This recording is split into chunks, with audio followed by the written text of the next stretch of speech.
Reit, dwi wedi blino, dwi'n dechrau mynd flin, dwi'n dechrau cysau barddoniaeth.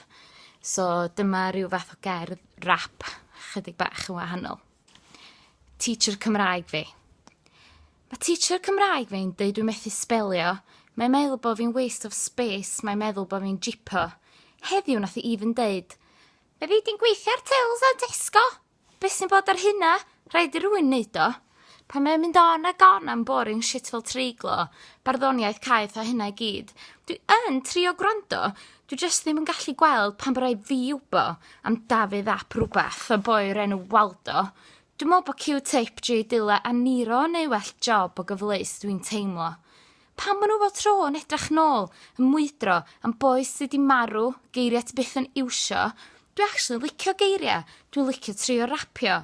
Mae siŵr na teacher Cymraeg fi sy'n iawn, swn i well off yn Tesco, cos os ti methu cynga pethna, methu treiglo, di o dda i ddim. Sa neb isio gwbo, chi di byth coron, chi di byth gadair am rapio. A diolch i teacher Cymraeg fi, dwi ddim am even trio.